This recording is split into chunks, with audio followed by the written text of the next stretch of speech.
ಆಫಸನಪುರ ತಾಲೂಕಿನ ಶಿನ್ನೂರು ಗ್ರಾಮಕ್ಕೆ ಹೋಗುವ ರಸ್ತೆ ಮೇಲೆ ನಿಂತ ಮನೆ ನೀರು.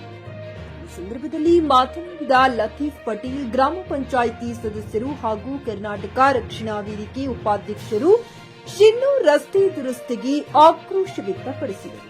ಸತತವಾಗಿ ಒಂದು ವಾರ ಸುರಿದ ಬಿರುಸಿನ ಮಳೆಗೆ ರಸ್ತೆಯ ಮೇಲೆ ನೀರು ಹರಿದಾಡುತ್ತಿದ್ದು, ಭಾರೀ ಮಳೆಯಿಂದ ಮುಖ್ಯ ರಸ್ತೆಯಲ್ಲಿ ನೀರು ರಸ್ತೆಗೆ ನುಗ್ಗಿದ್ದರಿಂದ ಶಾಲಾ ವಿದ್ಯಾರ್ಥಿಗಳಿಗೆ, ಜನರಿಗೆ ತುಂಬಾ ತೊಂದರೆ ಉಂಟಾಯಿತು. ಹಲವು ಬಾರಿ ಸಂಬಂಧಪಟ್ಟ ಅಧಿಕಾರಿಗಳಿಗೆ ಮತ್ತು ಶಾಸಕರಿಗೆ ತಿಳಿಸಿದರೂ ಯಾವುದೇ ಕ್ರಮ ಕೈಗೊಂಡಿಲ್ಲ. ಸ್ಥಳದಲ್ಲಿ ಬಂದು ಪರಿಶೀಲನೆ ಮಾಡಿದ ತಲಾಠಿ ವಿಜಯಲಕ್ಷ್ಮಿ.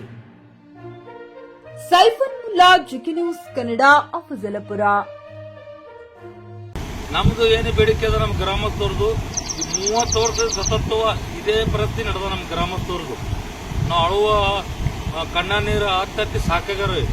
ವರ್ಷಕೊಂಡ್ವಿ ಸಾಕೆ, ಯಾರು ಒಬ್ಬರು ವರ್ಷೋರಿಲ್ಲ, ಶಾಸಕರು ವರ್ಷೋರಿಲ್ಲ, ಅಧಿಕಾರಿಗಳು ವರ್ಷೋರಿಲ್ಲ. ನಾನು ಅವ್ರ ಮ್ಯಾಗ ಆರೋಪ ಮಾಡತ್ತಿಲ್ಲ. ನಮ್ದು ಕೆಲಸ ಆತದ, ಗ್ರಾಮಸ್ಥರಿಗೆ ಕೆಲಸ ಮಾಡ್ಲತ್ತೇಳಿ ನೀವು ನಿಮ್ಮ ಮುಖಾಂತರ ಮತ್ತು ಮೆಡೆ ಮುಖಾಂತರ ನಾನು ಅವ್ರಿಗೆ ಅಪೀಲ್ ಮಾಡತ್ತೀನಿ. ಯಾಕಪ್ಪ ಅಂದ್ರೆ ಕೆಲಸ ಮಾಡಲಿ. ಯಾಕಂದ್ರೆ ಕಷ್ಟ ಭಾಳ ಅದ್ರ ಮೇಡಮ್. ಕಷ್ಟ ಇದ್ದಿದ್ದ ಕಾಲಾಗ ಹೆಣ್ಮಕ್ಳು ಯಾರು ಊರಿಗೆ ಹೋಗ್ಬೇಕಪ್ಪ ಅಂದ್ರೆ ಊರ ಹೋಗ್ಲಿಕ್ಕೆ 4 ದಿನ ಆಯ್ತು ಊರಿಗೆ ಹೋಗ್ಬೇಕ. ಹಿಂಗೆ ರೇವ್ರು ಮಲ್ಲಾಬಾದ 5 ಊರಿಗಳು ನಡೆದಾರ.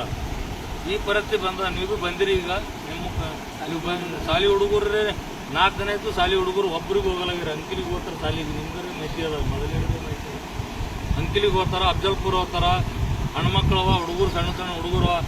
ಈಗಪ್ಪ ಅಂದ್ರೆ ಗುಲ್ಬರ್ಗ ಶಾಲಿ ಹೋಗ್ತಾರೆ. ಮುಂಜಾನೆ 6ಕ್ಕೆ 9 ಹೊತ್ತು, 9ಕ್ಕೆ 9 ಹೊತ್ತು. 4 ದಿನ ಆಯ್ತು ಸತತ್ವ ಶಾಲಿ ಹುಡುಗರು ಒಬ್ಬರು ಶಾಲಿಗೆ ಹೋಗಲಾಗ್ಯಾರ ಮೇಡಮ್.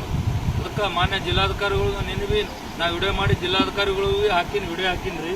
ಮತ್ತು ಶಾಸಕರು PA ಬಿ ಹಾಕಿನಿ ಏನ್ರಿ, ಹಾಕಿನಿ. ಮೀಡಿಯಾ ಮುಖಾಂತರ ನಿಮ್ಮ ಅವ್ರಿಗೂ ಹೇಳೀನಿ, ಮೀಡಿಯಾದವ್ರಿಗೂ ಹೇಳೀನಿ. ಅವರು ಇವತ್ತು ಮೀಡಿಯಾದವ್ರು ಪೇಪರ್ದಾಗ ಪ್ರೆಸ್ ಮೀಟ್ ಮಾಡಿ ಹಾಕ್ಲತ್ತಾರ. ಪೇಪರ್ದಾಗ ಬಂದದ ರೀ. ಅದಕ್ಕೆ ನೀವು ಬಂದಿರಿ. ಮಾನ್ಯ ನಮ್ಮ ಗ್ರಾಮ ಪರವಾಗಿ ನೀವು ತಲಾಟಿ ಇದ್ದೀರಿ. ನಿಮ್ಮ ಸಮ್ಮುಖದಲ್ಲಿ ನೋಡ್ರಿ ಮೇಡಮ್ ಅವರು. ನೋಡಿ, ನೀವು ತಾಲೂಕು ದಂಡಾಧಿಕಾರಿಗಳು ಗಮನಕ್ಕೆ ತೊಗೊಂಬರಿ ಅಂತ ಹೇಳಿ ನಿಮಗೊಂದು ರಿಕ್ವೆಸ್ಟ್ ಮಾಡ್ಕೊತೀನಿ ಅಂತ ಹೇಳಿ 2 ಮಾತು ಮುಗಿಸ್ತೀನಿ. ಜೈ ಹಿಂದ್, ಜೈ ಕರ್ನಾಟಕ. PUC ಮುಗಿಸಿ ನರ್ಸಿಂಗ್ ಮಾಡಲು ಹಾಗೂ ಫಿಸಿಯೋಥೆರಪಿ ಮಾಡಲು ಇಚ್ಛಿಸುವವರಿಗೆ ಉತ್ತಮ ಅವಕಾಶ. ಹುಮ್ನಾಬಾದ್ನ HKDETಯ Umadevi Patil college of nursing ನಲ್ಲಿ BSc ನರ್ಸಿಂಗ್ ಹಾಗೂ ಡಿಪ್ಲೊಮಾ ನರ್ಸಿಂಗ್ ಕೋರ್ಸ್ ಲಭ್ಯ. ಹಾಗೂ ಭೀಮರಾವ್ ಪಾಟೀಲ್ ಕಾಲೇಜ್ ಆಫ್ ಫಿಸಿಯೋಥೆರಪಿನಲ್ಲಿ BPT ಮತ್ತು MPT ಸ್ನಾತಕೋತ್ತರ ಪದವಿ ಲಭ್ಯವಿದೆ. ಇಲ್ಲಿ ಪ್ರವೇಶ ಪ್ರಾರಂಭವಾಗಿದ್ದು, ಉತ್ತಮವಾದ ಕ್ಲಾಸ್ ರೂಮ್, ಅನುಭವವುಳ್ಳ ಅಧ್ಯಾಪಕರಿಂದ ಬೋಧನೆ, ಪ್ರತ್ಯೇಕ ಲ್ಯಾಬ್ಗಳ ವ್ಯವಸ್ಥೆ, ಹೈಟೆಕ್ ಆಸ್ಪತ್ರೆಯೂ ಲಭ್ಯವಿದೆ. ಹಾಗೂ ವಿದ್ಯಾರ್ಥಿಗಳಿಗೆ ಪ್ರತ್ಯೇಕ ಹಾಸ್ಟೆಲ್ ವ್ಯವಸ್ಥೆಯೂ ಲಭ್ಯವಿದೆ. ಹಾಗಿದ್ರೆ ತಡೆಯಾಕೆ, ಹಿಂದೆ ಭೇಟಿ ನೀಡಿ. NH65 ರಸ್ತೆ, ವೀರಭದ್ರಗಿರಿ, ಸಿಂಗನಕೇರ ಕ್ರಾಸ್, ಹುಮ್ನಾಬಾದ್. ಹೆಚ್ಚಿನ ಮಾಹಿತಿಗಾಗಿ ಸಂಪರ್ಕಿಸಿ ಆಡಳಿತಾಧಿಕಾರಿ ಡಾಕ್ಟರ್ ಸದಾನಂದ ಪತ್ರಿ 9019078988.